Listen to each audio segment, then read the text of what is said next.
Hello everyone. Hello everyone. Good afternoon. Good afternoon. Good to see you all. Good to see you all. Thank you for joining this session. Please share this video to your friends, your family members, everyone who is a consumer of healthcare. Please send them this video. We need people to join in and learn from today's session. My name is Nkirika Okere, and I will be introducing myself properly again when we start, like fully.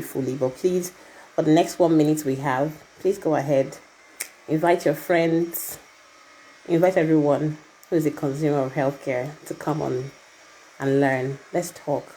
Let's normalize these conversations. Quality management is not a mirage. It's something that is achievable, and we should be able to achieve it in Nigeria and in Africa. So I'm waiting for a few more people to join in. Hello, I can see Dr. Tony Ajayi. Hello, Vicky. Hello, this is Oshitogun. Hello, everybody. Hello, Shay Daniels. Hi, good to see everyone. I appreciate you guys coming on board.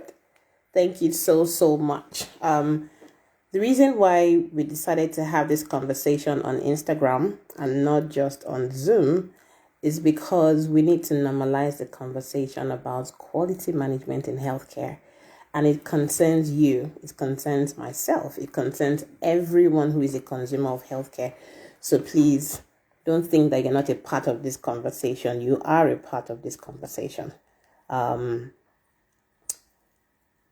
think our guest is live already. He's here. Woo-hoo. Let's welcome him, and then we would start. I really want to appreciate you, Dr. Jai. Good afternoon. Good afternoon, Nkira. How are you? Very well, thank you. Good to have you here. Good. Thanks for showing me how Instagram works. Not a problem. Guys, it's an honor, an absolute honor to have Dr. Jai here. I have a lot of things to say about Dr. Jai. I have his whole profile here to read out, but just understand that the conversations we are having are not just random conversations. Dr. Jai is an accomplished obstetrician and gynecologist. He's also a healthcare entrepreneur and a business executive. He's spent the last 22 years, spearheading a healthcare revolution in Nigeria. And I'm truly grateful that he's given us this time today to have this conversation. So thank you very much, Dr. Jai, for gracing us with your presence. Thank you. So I'm just going to add the George Index team, and then we will go ahead to start the conversation. So as I said, my name is Nkirika Okere, and I will be driving the conversation today. Please feel free to send in questions if you do have any questions, and let us see how we can make this work for everyone. Hi, Adeshua. Thank you for joining us. Thank you for joining us. Okay, so let's start, Dr. Jai. Let's start. It's 12:02 now. People have been talking about quality management for the last half of 10-15 years. And for a number of people, they don't understand what it is. First, people feel like quality management is a conversation that should happen for manufacturers, people who have products, not exactly hospital. So if you were to describe quality management in what a layman's terms, in simple terms, what would you say quality management is in healthcare? Well, thank you very much. I think let's put the question in context, because every time we talk about quality, we tend to think we're talking about premium or something that is extra. Quality management really is everything you need to do to ensure you give your customers what it is that they are paying for. So in a in a manufacturing organization, it's very easy to see, is the nail straight or is the nail bent? If the nail is bent, then you can say this is a poor quality nail. But in a service industry, because it's very difficult to quantify service delivery, everybody sees service very differently. What I find, and my own expectation may be different from yours, but each organization must be very clear of what their value proposition is to their customers. And quality management is everything they put in place to ensure they deliver that value proposition to their customers. You see, I remember talking to a doctor once about quality in healthcare, and I quote this story a lot because it's very, very significant. He said, well, listen, quality, in Nigeria, a lot of our patients cannot afford quality. And he says it's like when you're traveling on an aeroplane, some people can pay for business class tickets, other people afford economy, that our patients are economy. I said, well, quality management is not about economy or business class. Quality management is everything the airline does to keep the airline in the air so that it doesn't fall down, people dying. So I think it's an important point that people need to dissociate premium from quality. Quality is just a standard thing we all need to do to ensure we meet the needs of our clients. Thank you very much. Thank you. Thank you for making it relatable. That's the word. Thank you very much. You did mention when you were speaking about describing healthcare as a service. If we have to look at healthcare in that light, then it means that there are certain requirements that need to be adopted to really make healthcare a service. So my first question is healthcare truly a service? And what are the key requirements to drive healthcare as a service for the general populace? Well, I think it's a doctors go through a lot to get their qualification.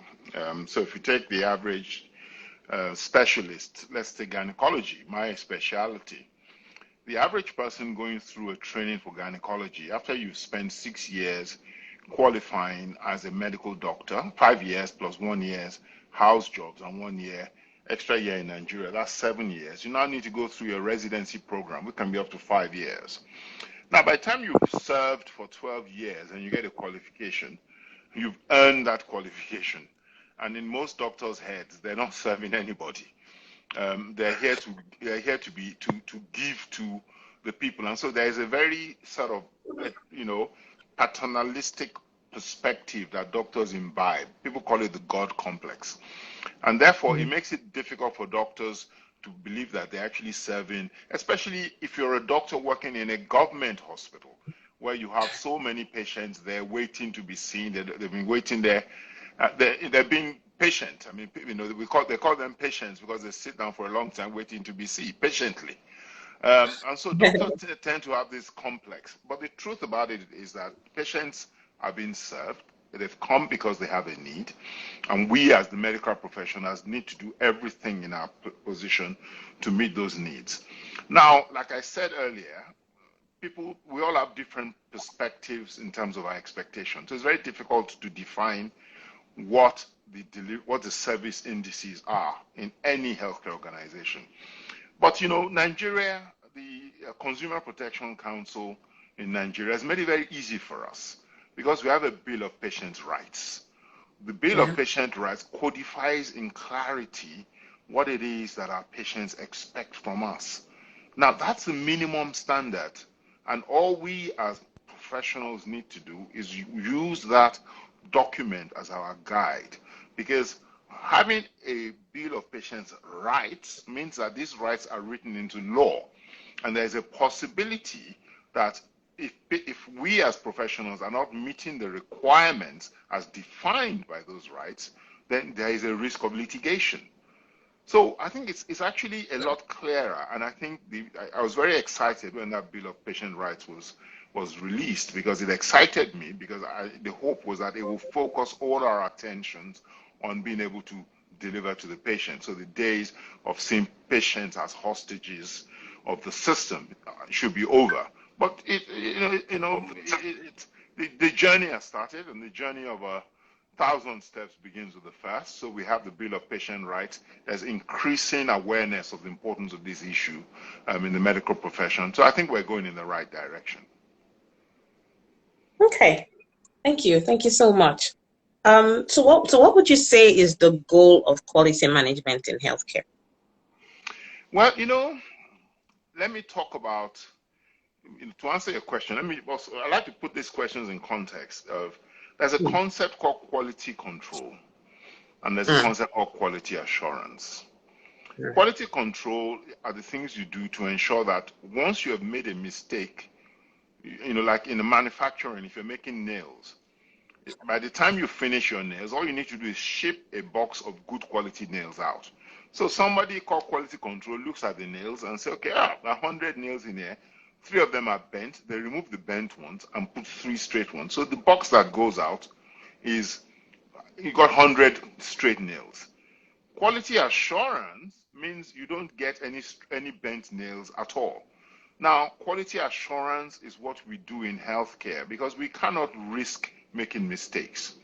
We cannot risk getting mistakes and then saying we're doing corrective action and fixing it. We're dealing with human lives.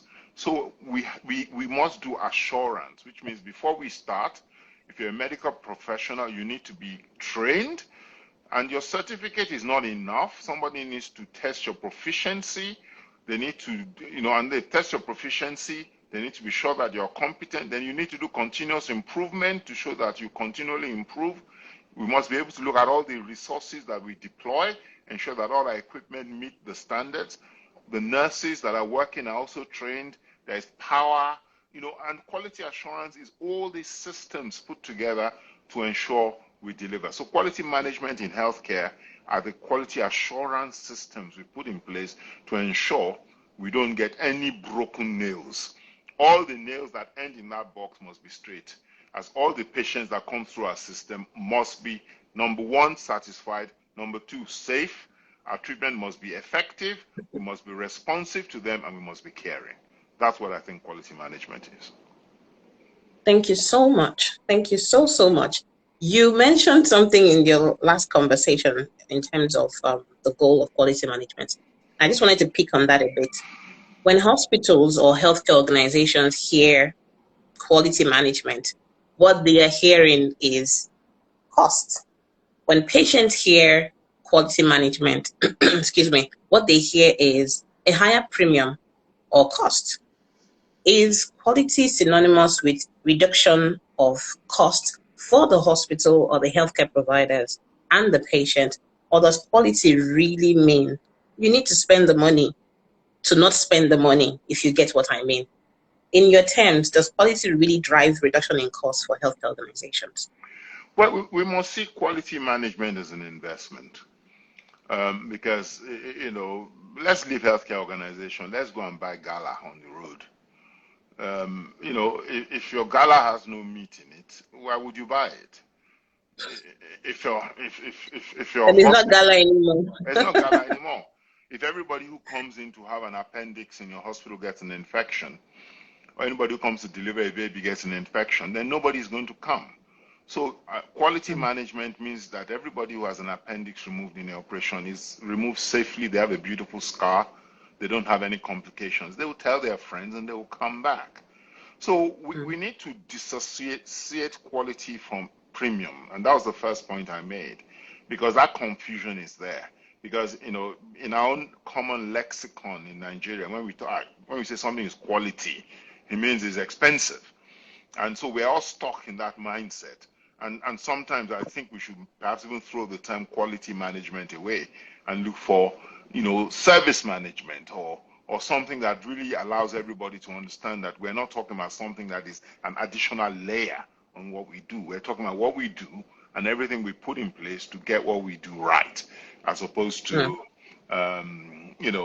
some additional extras. So when you say, come and see this shirt, it's a quality shirt, it means it's expensive, and our lexicon is the problem. And if we want to get everybody to resonate with it, maybe we need to create another term, but that's another discussion. Thank you. Absolutely. Absolutely. So, I mean, quality is a win-win for both the organization and for the patient because Absolutely. yes, you reduce costs. Yes, you have, better patient outcomes for, patients that come through the hospital. So it's a win-win for everybody.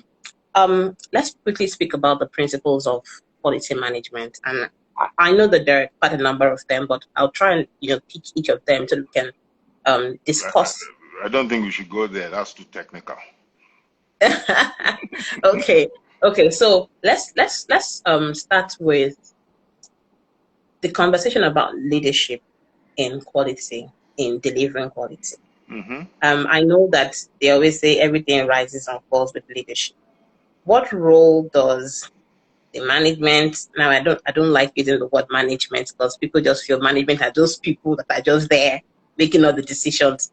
But what role does the leadership team of any healthcare organization play in adopting, implementing, and sustaining quality in hospital, in a laboratory, in any healthcare organization? Well, I mean, the structure of our organizational systems tend to be hierarchical. Then there's some guy on the top who calls the shots, and they say the fish rots from the head because if the leadership and the people that are calling the shots don't buy into the philosophy, then you're wasting your time. I mean, it's like being on the board of a company in a hospital, for example. As a chairman, whatever belief you have in quality and whatever systems you impose to say we must have quality in this hospital, if the chief executive does not buy into it, or, not, or even if he buys into it, if he doesn't have the skills, because it's not just about buying into it, you need to also have the skills to create a bottom-up approach. Because basically, you as a chief executive are sitting in your office. You are not the one doing quality. Quality is done on the shop floor. So the nurse who is meeting the patient needs to believe in the philosophy. The receptionist, the security guard, the cleaner, they need to believe in that philosophy. And I think sometimes we, sitting in the office, you are chasing a certificate, and you want to get quality management certification. But it's easier to get a certificate than to actually have the philosophy of quality management in your organization. So you have to have the skills to break it down into digestible chunks, cascade the philosophy, create a sense of urgency that everybody knows that, listen, this thing is important. Articulate a vision for the future that everybody knows that it's, and they are involved in that, creating that future. And it involves them because don't forget, in today's world, people are not motivated. I mean, in a knowledge world, you need to motivate people with mastery, empowerment, and autonomy. And so the leadership must buy in and have the skills to cascade mastery, empowerment, and autonomy to everybody working in the organization. Then you may start to see some change. So you can't dissociate it. And I think sometimes we think quality management is something you can do on people. You can't. They must, so quality man, if you want quality management in your organization, you must be very selective. People who you employ must buy into those values, because if you employ people that don't understand that, it's like trying to turn a donkey into a racehorse. There's no matter how much training you give that donkey, he's a donkey. So once there's a value dissonance between your organizational values and that person, then you can't win. So you can't dissociate. Leadership is critical. Thank you. Mastery and autonomy, very key words. We tend to struggle with giving people autonomy. We like to be in control, and I think it's something that the skill that people need to learn to be better at, to learn to delegate, to learn to give people autonomy, to be creative, because I also see that you're not the master of all. There are ideas that people can bring on board that you'll be like, oh my God, I didn't even know that that's, existed. So that's a very key takeout from that point on leadership. So if I Yeah. look at people and care, in terms of the people who work in the healthcare organizations. I would take the recent, this is in the last, 5 years, brain drain conversation that has been going on. WHO estimates that you should have a doctor to patient ratio of 1 to 400. What we currently have is about 1 to 2,700, and this was at the last count in 2020. And this is a very sharp contrast. Now, with the increasing number of people living Nigeria and the conversation to implement quality, it's almost like there's no balance, because you need these people to be able to drive adoption, autonomy, or mastery of this culture of quality management. How can people navigate, these issues, and what are your thoughts around this? Well, I mean, I think Nigeria, my quiet moments, I think we're set up to fail as a country, because being a British colony, the colonial systems that were set up to serve the UK are what we're still carrying on. Where our training system is not really designed for the realities of our market. Our training systems are designed for a Western environment where everything works. If you look at the UK health budget and compare it to a national budget of Nigeria, we can't even begin to start. So what are we doing exactly? I mean, what is our own strategy to do healthcare here, and what are we going to do to create it? So that's a separate issue, because I think we need to stop as a country and say, what do we, this healthcare system we're trying to create, we can't afford it. This healthcare training we're doing, we're churning out doctors. We don't even have hospitals to absorb them, and they're all going abroad. So what are we going to do? And that's a broader conversation. And I think, to me, because whether we like it or not, every year we lose doctors and we lose nurses. So we can't continue to say we're losing doctors and nurses and say we're going to do quality management, because we don't have the staff to do it. So quality management means we need to go back to the drawing board, and say, how do we, for example, extend the role of our auxiliary nurses? How do we bring maybe, how do we break down the work and bring other cadres of staff into delivering the service that we need to deliver? How do we create a system that pays for health? How do we, because one of the challenges is primary care. 90% of healthcare is primary care. You don't need to be admitted to hospital. But our philosophy in Nigeria is to create hospitals. Everybody with malaria needs to go into hospital. Anybody with diabetic ketoacidosis needs to go into hospital. Everybody with everything needs to go into hospital. But you can do more as outpatients. And these are all the bigger conversations that we need to have to do quality management in Nigeria, not thinking in a Western framework that we can't afford. So yeah, we can't afford it. Can't even begin to. So how do we create a different paradigm? And those are conversations that we need to start to have. Fantastic. We can't afford the healthcare that they have designed for us. So we need to go back to the drawing board. Absolutely. And start these conversations. At the last count, and this was in 2015, we had about 33,000, general hospitals, and over 20,000 plus primary healthcare centers. Now, if we were to go back to the drawing board and say, as long as you're registered as a healthcare organization, a hospital, a diagnostic center, these are the basic requirements that you need to have to start these conversations of quality. What do you think these minimum requirements should be that anybody should be able to implement? Well, I think, it's always good to involve everybody in creating standards as opposed to imposing standards. So I think the very simple thing is that we need to all sit together and say, what are the minimum requirements for our country? And also the regulatory system in Nigeria is not integrated. So if you look at Nigeria and look at the regulation of healthcare, if you go back to my conversation, what we do is quality control as opposed to quality assurance. Because basically what we do is we give you a certificate, and you, with your medical certificate, can go to a farmer and you get a license to open a hospital. And hey, Bob's your uncle.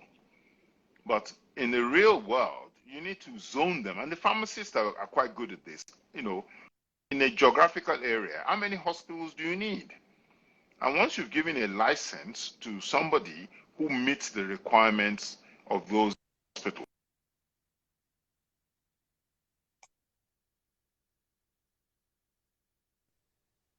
so somebody that should be all that you need to do. In which case you can now zone the whole geography, and you have fewer hospitals. You also have primary care centers, and then maybe in Lagos we need one or two tertiary centers. And that's, because we're letting market forces drive healthcare.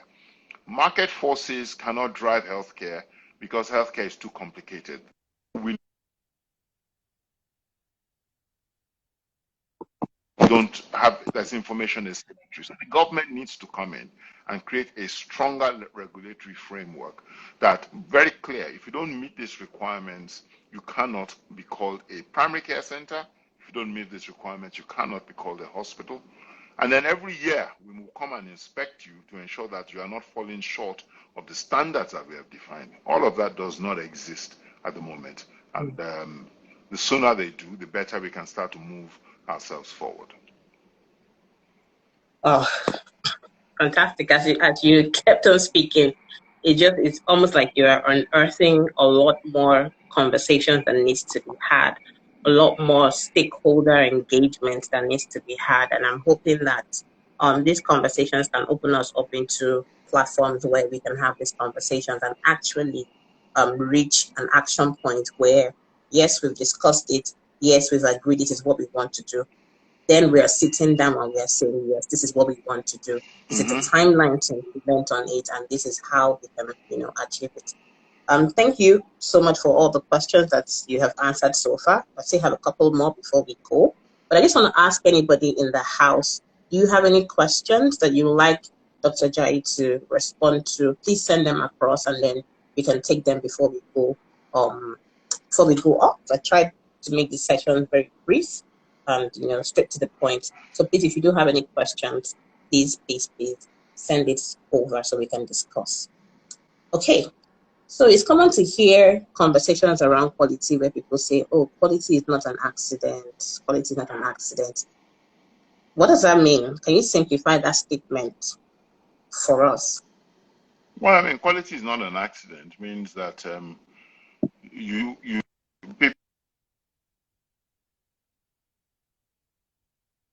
have put a lot of effort in to making sure that they get it right, because you can't just wing it.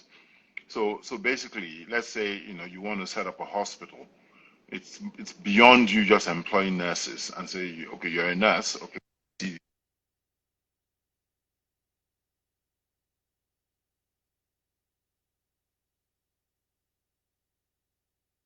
To make sure that you certify them competent to meet the needs of your patients, your doctors. The fact that you have a medical certificate or you can do ultrasound scanning.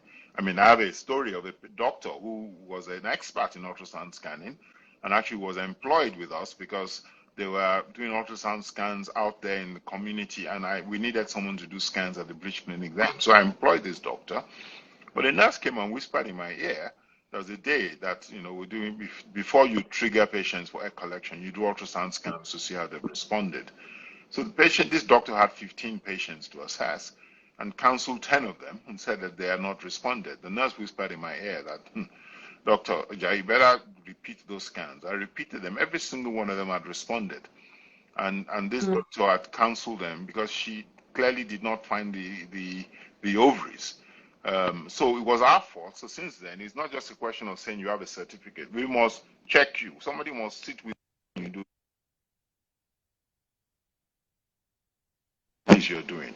That is how you get quality. You can't just say and let everybody come and have a go and wing it. No, no, no. You must make sure that everybody knows what it is they're doing and they can deliver, and there's systems in place to check them, look at their results, and then make sure they're continually being trained. Then you may get quality. Next. So it's not just about your certificate. No, no, no. It's more than your It's not certificate. just You about need the more fact than that you are, your yeah, your it's not certificate just means you about can pass exams. Doesn't that. Your certificate means you can pass exam. Doesn't mean that you can do the job. no, it doesn't mean you can do the job. No. Okay, that's a new one. I will take that to heart.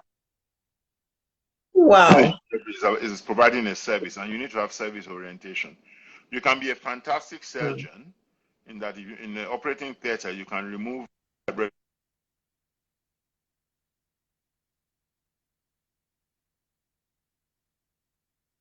bedside manner, and you're not trained to meet the patient's need in clinic, then you're going to have a challenge in even getting patients to submit themselves to you in the operating theater.